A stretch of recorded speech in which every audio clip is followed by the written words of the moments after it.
Let's go to Mary, Boston, Massachusetts. She watches us on YouTube. The New Life Live YouTube is right there. Hi, Mary. Welcome to New Life Live. How are you today? I'm doing okay. Well, Thank tell you us for what's taking my going on. call. You're welcome. How can we help? I'm just having a hard time, and I would like to know how to get unstuck from being double-minded. I have conquered addictive behaviors in the past, and I've overcome them, and I've had victory. And in the past, with determination and resolve, and I've gotten caught up in it again. And this time, it seems like I don't have the same resolve or the motivation and the resolve. Yeah. And I've worked hard to get where I'm at, and it's impacting my walk with the Lord. And I'm just scared that I don't want to go to hell, or I'm scared I'm not going to get through this time, and I don't know what to do. Well, I'm so sorry that you're struggling with what so very many people are struggling with. Or the sad thing is, they're not struggling with it. They're just doing it, and they don't care. I wish I had a copy to send you, but Marcus Brotherton and I wrote a book, and it comes out in a couple of months. It's Every Believer's Thought Life.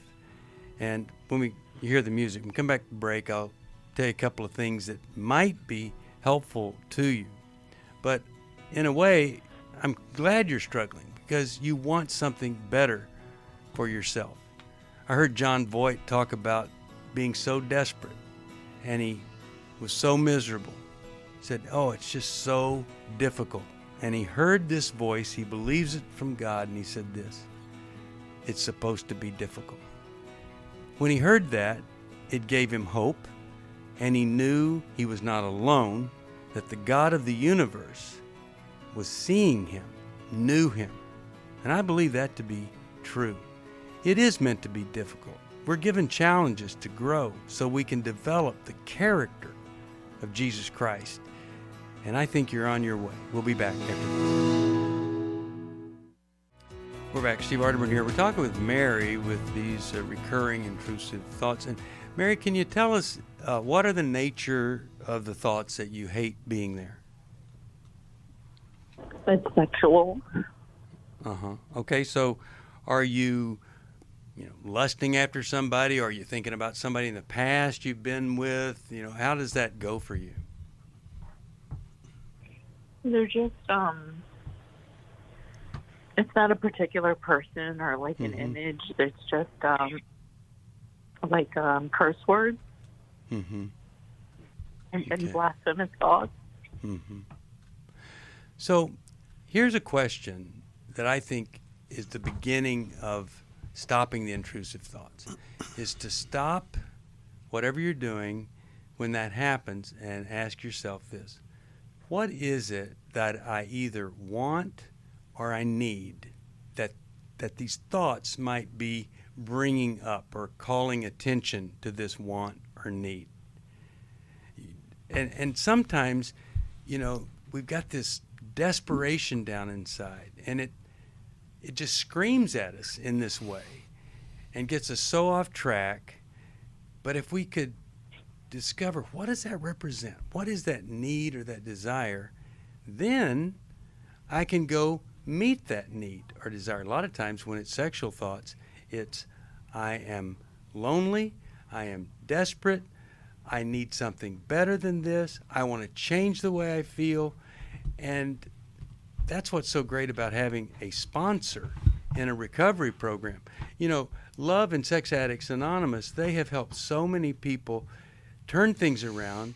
And the way it happens, really, I think, in these situations, you have somebody to call and say, hey, it's happened again, need your help. And then they, as a sponsor, they call you and say, how you doing? How can I help you? What's going on? So I really do think, as we say in our book, Every Believer's Thought Life, it starts with trying to identify the desire or the need or the perceived need that might be screaming out to me in a way that I don't like. But let's hear from either Mylan or Jackie what they're thinking about these intrusive thoughts. Mary, I have a question.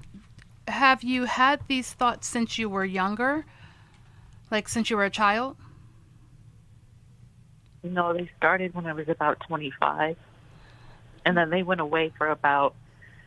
They went away for like decades, for like 20 years. I mean, I would have them off and on, but I had the tools from working the program and being in therapy and in counseling and church to really be able to, gain victory over them. But they just came back about 6 months ago. And Mary, are you feeling like the thoughts are like perverse or somehow inappropriate? They're not typical sexual thoughts of like being with your husband, or like they're something other than that?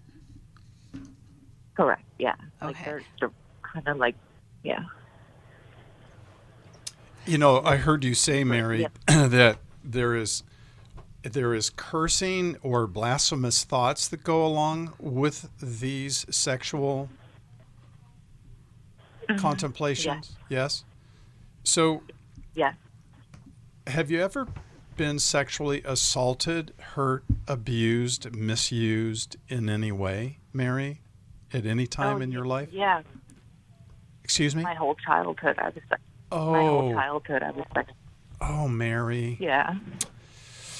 Oh, my heart breaks for you. Mm-hmm. No wonder you would tie cursing with sexuality. Mm-hmm. No wonder you would wonder where God is. It appears from your testimony that you're trying to use a program type of a system of just replacing something with something else. Spiritual disciplines, prayer, Bible memory, et cetera, et cetera. But Jackie, what are your thoughts about the importance of looking back before we can move forward to really face our traumas in our history? To your point earlier, you were talking about the transformation versus what was the other? So transmitting. we'll transmit it if we don't transform it. Yes, Mary, I think sometimes we don't give credit to the right place. And so it sounds like you are shaming and blaming and really beating up and kind of vilifying yourself for these thoughts that are in your head when you spend a childhood being sexually traumatized. And those two things might, have something to do with one another. If you were to take a look back at all the experiences that you had as a child that were harmful to you, all those sexual traumas, and then fast forward to where you are in this thinking, you might find that the two pair up pretty well, right? Some of those words might have come from some of those experiences, or maybe you don't have memories of them. And so doing your trauma work could really help you to understand where that thinking came from, where some of those bodily sensations are coming from, some of the reactions that you might have when you hear certain sounds or smell certain things that trigger all of those reactions that you might have had to use in order to survive your childhood. So you've been working on trying to be good enough, trying to be a good Christian, trying to be a good person, trying to get it right, and not break the rules and not think the bad thoughts. Have you done trauma work? Have you looked at how much this impacted you as you were developing in those formidable years? So now your thinking is tied to that. Have you ever been in therapy for your trauma? Yes. Been in therapy. We're working on it now, it's painful. I went through the Wounded Heart workbook, and I've been in counseling.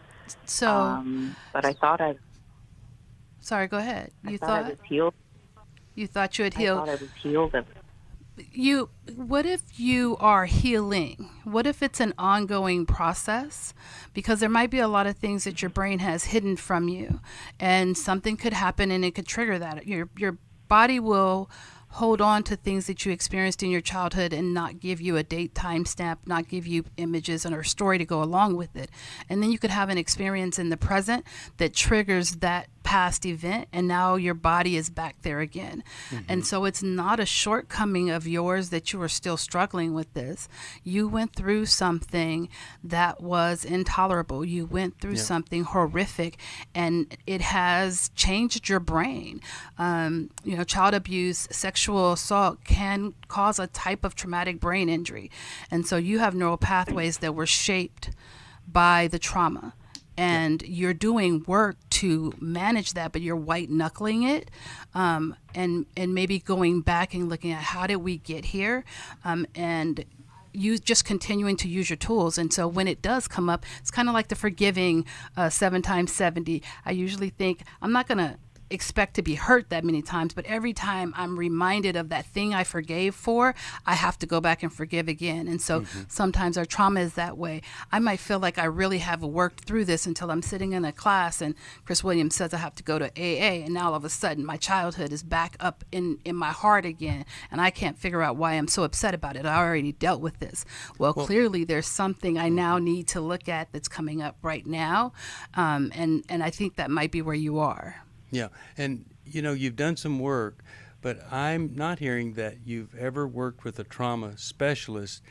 I think these things are just saying to you, they're coming up and they're saying there's work that needs to be done on this horrific childhood, even more work. And I think if you could ask your counselor, what about a trauma specialist, because you're not going to them forever, it really could change everything. There's a reason that these things are coming up, and I love what these guys are saying. You don't need to try so hard to be good. You're a great person, but these traumas that occur to children when you're a child, they need to be fully resolved, or they're going to show up in these different ways. And so maybe we could even suggest off the air a trauma specialist that might change everything. I've been changed a lot for me. Also, I want to send you Healing is a Choice.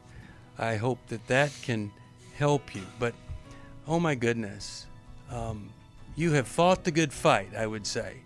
And these recurring thoughts are just saying, I need to do some more work, different work. It will get better if you won't give up. God really does love you very, very deeply.